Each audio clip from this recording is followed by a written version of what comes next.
The room is still. A single candle trembles on a wooden table, its flame bending with a draft that slips through unseen cracks.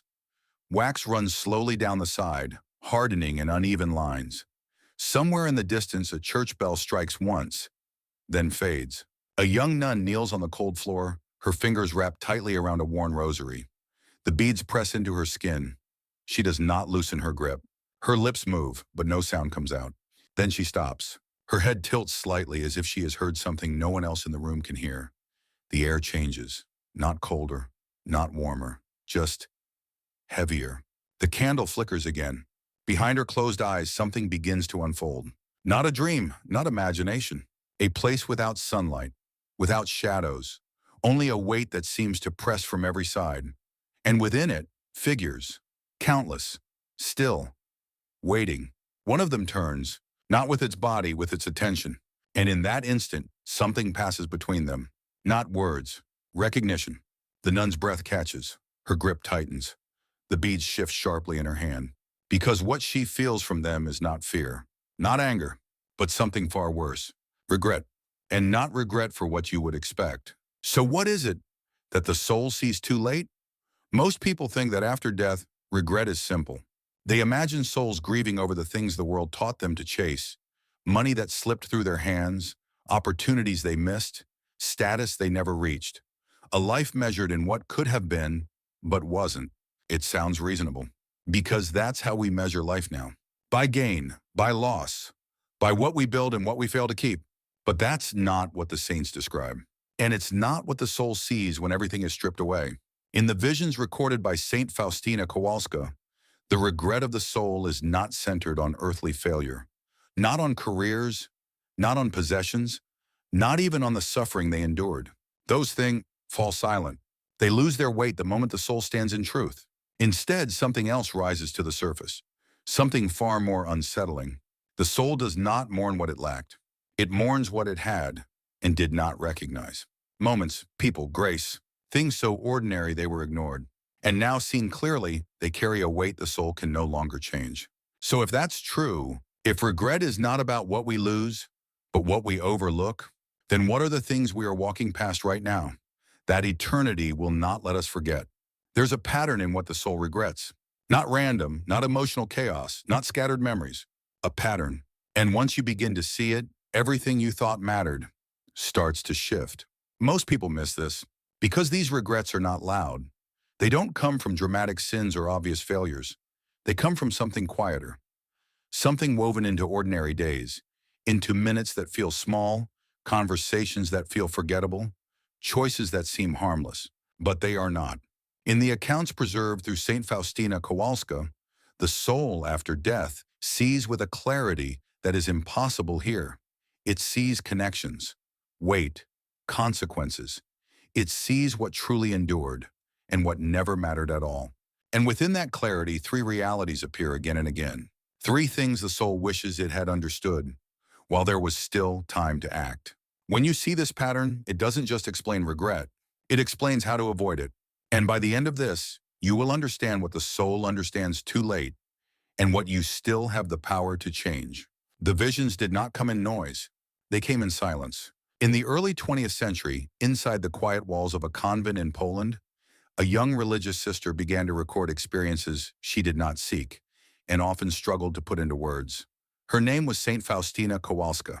Her life outwardly was simple: work, prayer, obedience. The rhythm of convent life moved without spectacle, meals taken in silence, long hours of labor, nights broken by prayer. Nothing about her surroundings suggested anything extraordinary. And yet, within that hidden life, something was being revealed. In her spiritual diary, later known simply as Diary Divine Mercy in My Soul, she described moments when the veil between this world and the next seemed to thin. Not as imagination, but as encounters she received with hesitation and discernment, always under obedience to her spiritual directors. Among these experiences were glimpses of what the Church has long called purgatory, not as a place of despair, but of purification, a state where the soul, already destined for God, undergoes a final cleansing, preparing to enter the fullness of His presence. What she described was not chaos. It was order, not punishment for its own sake, but a kind of spiritual consequence, where truth is no longer hidden and the soul sees itself in the light of God without distortion. And in that light, something becomes unmistakably clear. The soul does not learn new truths. It finally understands the ones it lived through without seeing. And that is where the pattern begins to reveal itself. It begins with something so small, it almost feels insignificant. A moment, not a year, not a lifetime, just a moment. In the accounts recorded by Saint Faustina Kowalska, there is a recurring impression among the souls she encountered, a kind of longing that does not point to something grand, but to something painfully simple. Time, not time as we measure it, with clocks, schedules, deadlines, but time as it truly is, a space where the soul could still respond. One of the most striking insights she records is this: if these souls could return to Earth for even a single minute, they would not waste it. Not a second.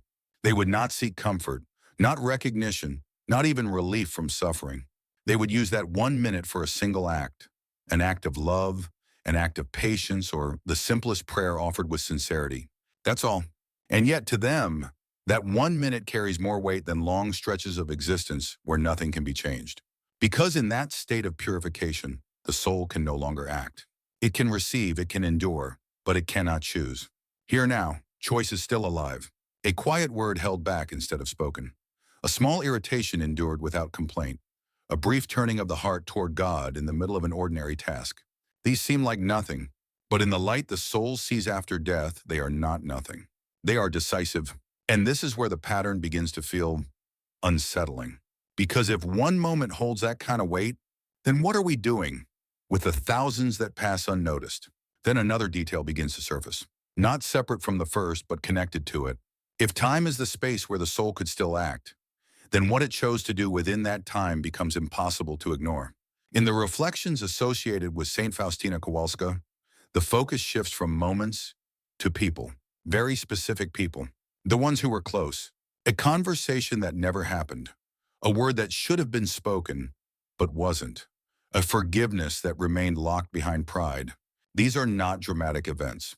No crowds, no public consequences, nothing that would have stood out at the time. Just silence, just hesitation, just the quiet decision to wait for another day. But there was no other day. And now, in the clarity the soul possesses after death, those small omissions take on a weight that is almost unbearable. Because the soul sees what those moments were connected to. A simple "I forgive you" that could have broken a chain. A quiet "I'm sorry" that could have restored peace. A gentle "I love you" that was never spoken aloud. On earth, these feel optional, delayed, avoidable, replaceable. But in the light of truth, they are none of those things. They were openings, and they closed. This is where the pattern begins to repeat itself with greater force. Moments were given, people were placed within those moments, and something was asked, quietly, without pressure.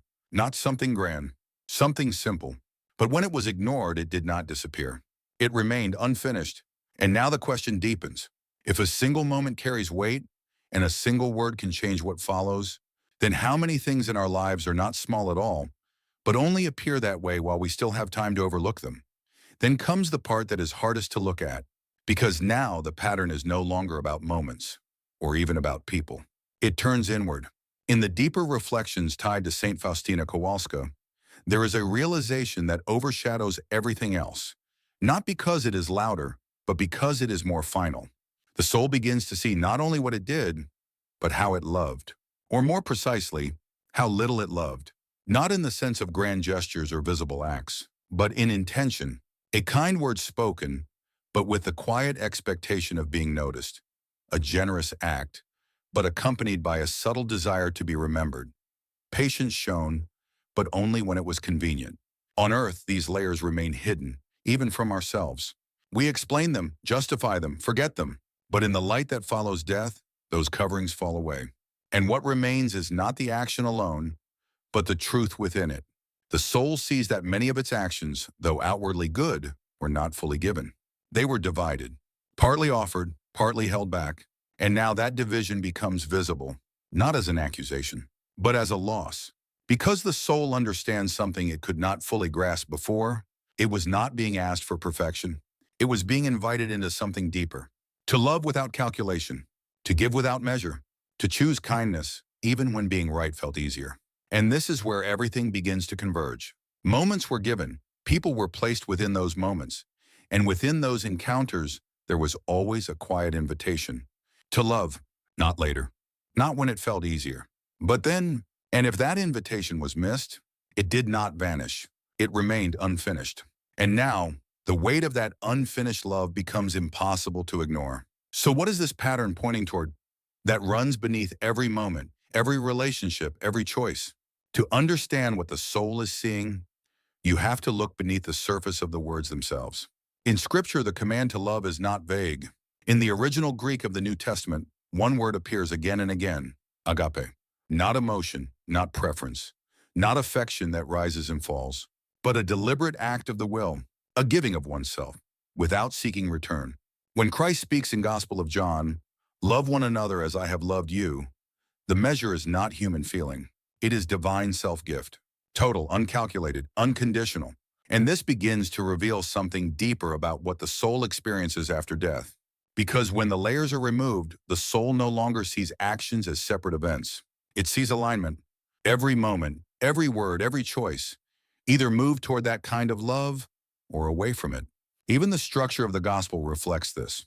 Time is not presented as empty sequence, but as kairos, a moment filled with meaning, an opportunity for response, a moment that carries weight beyond itself. And once that moment passes, it does not return in the same form. This is why the smallest things take on such gravity, because they were never small. They were invitations into agape, into a way of loving that reflects God Himself. And now, with nothing left to obscure that truth, the soul sees clearly. It was not simply living through time, it was being formed by how it chose to love within it. Now everything begins to come together. The moments, the people, the hidden intentions beneath every act. They are not separate pieces, they are one pattern. What the soul finally sees, what it could not fully grasp before, is this. Life was never primarily about time passing. It was about love being chosen. Every moment was given as a space to respond. Every person placed within that moment was an opportunity, and every opportunity carried the same quiet question. Will you love?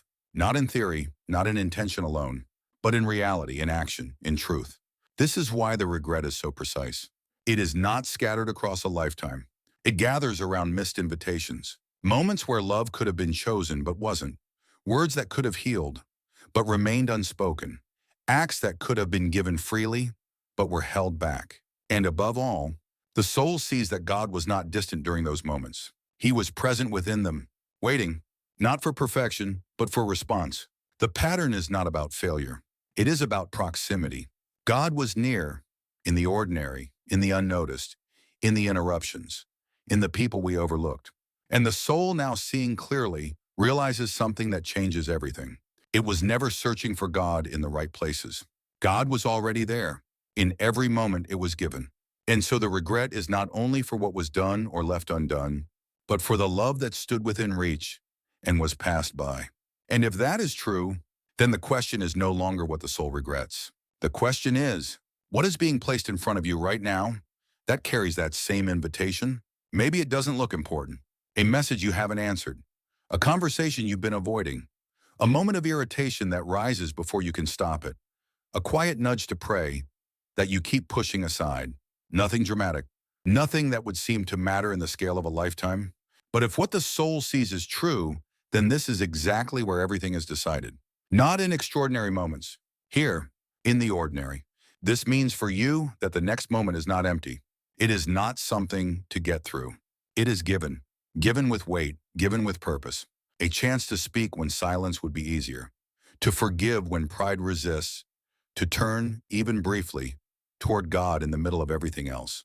Not perfectly, but honestly, because love, as it was always meant to be lived, does not wait for the right feeling. It responds. And the time to respond is always now. So before this moment passes, before it becomes something you can no longer return to, consider what is being asked of you, quietly, and answer it. Because one day it will not be the length of your life that you see clearly, but how you chose to love within it.